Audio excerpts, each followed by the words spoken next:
中華有一間做產後護理的，那像表諾羅菌株感染，衛生局表示，講目前有11個員工，2個產婦頭家到，也一間護理之家規個清空消毒。在內底的媽媽甲嬰仔已經退離，也有個幼囡仔安排去到病院隔離觀察。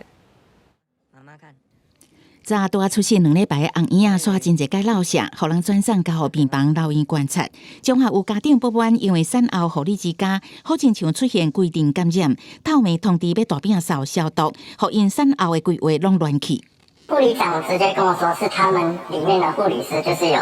拉肚子跟吐，很擔心啊，所以就我也不敢帶小孩子回來啊，就馬上去他們對面的秀傳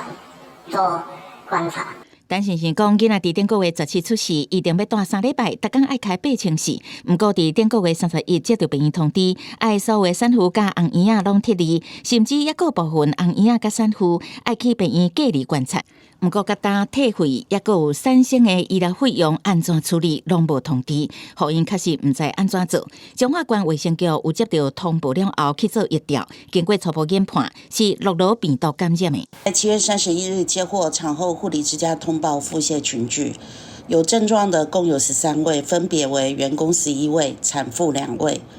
初步研判為諾羅病毒感染。護理之家已聲明表示，無公開相關人員就醫細節以外，攏有主動通報衛生局，並完全配合衛生局指示。若有後續疫情資訊，以衛生局發布為準。消毒作業會依照標準來執行。那這間產後護理之家佇中華海線，網絡評價是5粒星，驗過的產婦攏予因正面的評價。不過民間團體認為，媽媽甲紅嬰仔的安全雖然第一，發生危機的時陣，袂當干那顧管控，嘛應該愛有愛做的配套。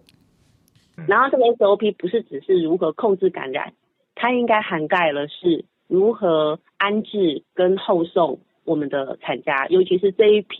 這一群人住進來月子中心的人，他們在這個時候是最脆弱的。台灣生育改革行動聯盟嘛表示，機構應該做到資訊透明，也加及時溝通，提供完善的配套。那家長佇個揀選後護理之家的時陣，簽約進前愛確認相關的監控甲應變，還有退費的相關規定。記者採訪報道。